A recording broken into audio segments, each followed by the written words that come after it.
Welcome back. In the last video, what we have seen is how we can get all the product code as a column through using if command, and we have also learned how to do go to special, where we are selecting the blank rows and then we are bringing the product code into all the blank cells. And we have also learned find and replace, where we had removed all the UCT number and we had brought the product code. So in this video, what we are going to say, let's say we wanted to know the product name of all this product code, because that's how we have to analyze it. So let's say we create this product name. We are going to learn how to use VLOOKUP. Now VLOOKUP is the concept wise like an eagle, where if there is a huge database, VLOOKUP is very important in case of bank audit, where what happens is that if we are looking for a particular record from the entire database, VLOOKUP is the best tool, and that can be explained in maximum 2 minutes. So what we do is that, let's understand it very closely and very easily. We'll call this VLOOKUP function, and we have a table over here which we can get from the bank, which is you have the entire product code and you have the product name. But we want to say in this Excel that show me the product name for this particular product code. So in these cases we need to call VLOOKUP functions. So what we'll do is that we say VLOOKUP, and then what are we looking for? We're looking for this product code, right?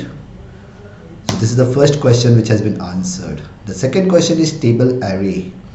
What does that mean? That means from where we need to find out this product code. Definitely we need to find out from this this particular tab. To go to this tab, the shortcut is Control Page Down. When we hit that, we go on the top and we say Control Shift Right, Control Shift Down to select the entire table. And make very sure that we need to lock this table, because if the rows are going down, the table will also move down. So it's very important that we lock this, and the shortcut for that is F4. So you hit F4 over there so that the dollar signs come between A1 to B80. This is the table from where we are going to look for the product code.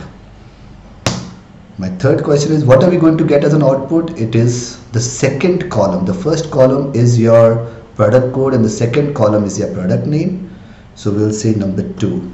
Please remember, in VLOOKUP, the VLOOKUP starts with the column which we are looking for should be the index column. In this case, your index column is column A, and column B is the column which you are looking for as a data to come back. So we'll say 2, comma, and then we want an exact match of that, so we'll say false, and we close this. And if you see over here, it automatically pulls the name for this particular product code. Now all we need to do is that there is a very interesting feature called flash fill, which I also wanted to share with you.